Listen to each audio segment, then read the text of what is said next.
Hi, it's the Chat and Sip Cafe, where the coffee is good and something is always brewing. So, in case you decide to hang out, I left you a cup of coffee. Come on in and join us.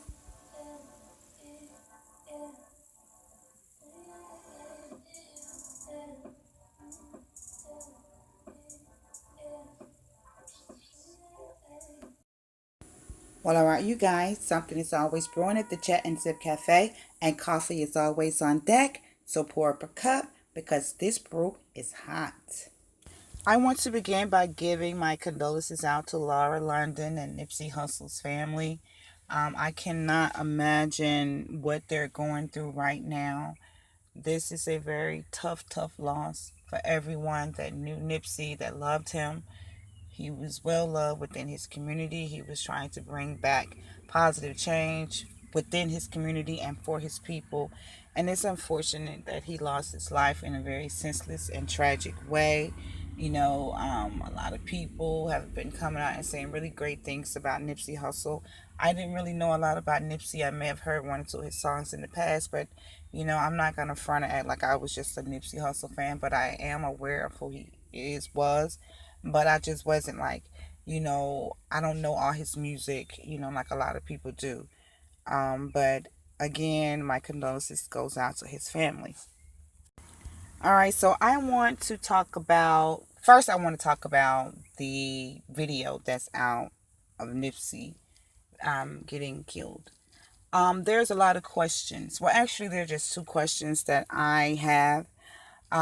There's so many conspiracies going around. A lot of people saying, this has something to do with Dr. Sebi. Then it was this Eric Holder guy, and then it was just, a whole bunch of other stuff that's been thrown out there, right? But my thing is, I only have two questions, and these questions are from the video. It's not about what nobody is saying. No, he say, she say. I just have two questions, and then I'm done with it. The first question that I want to know is Cowboy.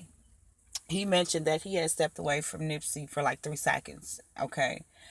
My next question is, I give him that. Okay, you stepped away, and the guy came up and he shot Nipsey, but it wasn't like this was just a random drive-by where they just shot him and kept on going. This guy actually went back twice, if I'm not mistaken, to shoot Nipsey after he initially shot him the first time. So the second and third time, I just want to know, where was Cowboy? That's all I want to know.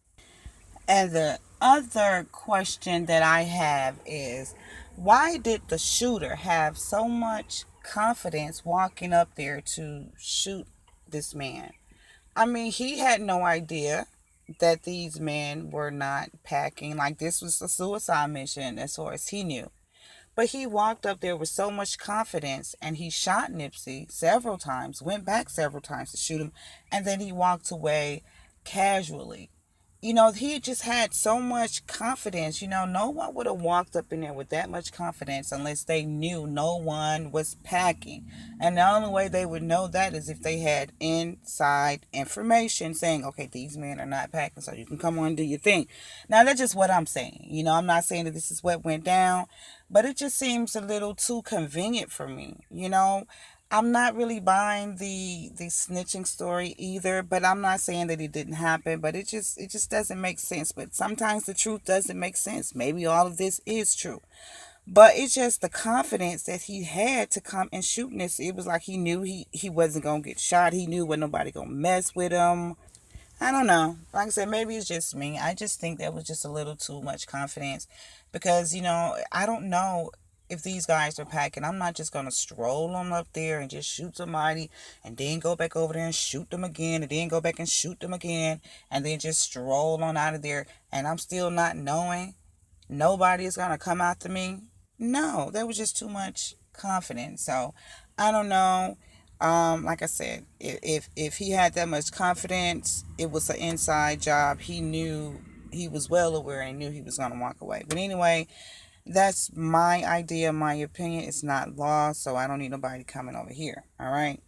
But yes, I definitely wanted to bring that up. Now, I'm about to get into some more cream, okay?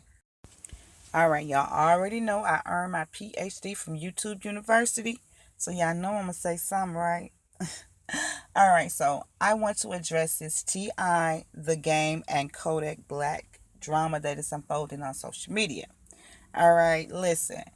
I understand everybody's stance, all right? But first, I want to get this out. I am very unbiased. You know what I mean? Like, I am unbiased whether I like you or not. I am unbiased, okay?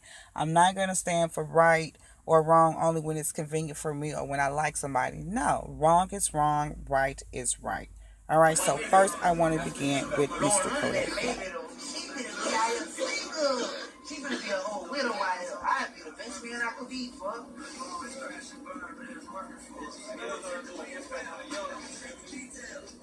I'd give her a whole year. She might need a whole year to be crying and shit. But I ain't trying to shoot at her. I'm saying this, look. No, she could do 2-3 years, but I try to be that. I try to be like, if you need a friend to holler her, show the mean or Child, I think we need 3 drops of cream for this coffee. What you think, Nikki? Ooh, child. Kodak. What's up, Kodak? Wow, Kodak. Okay, listen. I'm going to say this, right? Definitely out of line. Inappropriate and out of line, you know. But I will say this, Kodak, you are only saying out loud what a lot of brothers are thinking, you know. They're thinking this, you know, but they're just not being, you know, they're not verbally, stating it as you are. So that's why you're getting a lot of backlash. So I'm not about to crucify you to the cross, Kodak. I appreciate you apologizing to Lauren. I think that was a very honorable thing for you to do. What you said was very insensitive and out of line. And I hope next time you just really think very hard, before you say something, especially given the situation. I definitely do not want these hypocrites coming up in my comments talking about how could you say you like somebody that clearly disrespect black women. But a lot of the songs and the rap artists that have been coming out within the last 10 years has definitely been disrespecting women, and you're twerking and dropping like a hot to those songs. So miss me with that. I cannot be hypocritical. Okay, the chat and sip is definitely not hypocritical, and I am unbiased. Okay. All right, so let's move on. We're going to talk about The Game and T.I.'s response to Kodak Black's videos. I'm going to play their videos back to back, and then I'll come back with more content. This shit go for Kodak Black and any other nigga disrespecting my nigga Nip name. His legacy, his family, nigga. Keep my nigga name out your fucking mouth, nigga. Keep his girl's name out your fucking mouth, nigga. The fuck wrong with you new niggas? No respect having ass niggas, man. This new generation, y'all fucked up in the head, nigga. Stop disrespecting my nigga's name, man. Hey, Kodak Black, you got a pocket, nigga. Fix that shit. Quickly. Expeditiously. Nigga. You got a pocket, nigga. Ain't nobody else gonna say it, nigga. I done say it to you, nigga. And if I see you, I'm gonna say it in your face, nigga. You got a pocket, nigga. Get your motherfucking self together. Who child brewers? I was gonna say 2 drops of cream, but you know what? I think we just need to pour the whole bottle. Yes, the whole bottle of cream in this coffee, okay? Okay, so this is my stance on this. I understand the game point of view, and I also understand T.I.'s point of view. Kodak was very out of line. He was very insensitive. No doubt. There's no denying that fact. But I also, like I said, I also understand your anger. You guys have every right to be angry. This was very insensitive thing to do. Regardless of how he felt. This was just a very insensitive thing to say, especially at this time. But I want to remind the both of you what Nipsey Hussle stood for. You guys know him better than I did.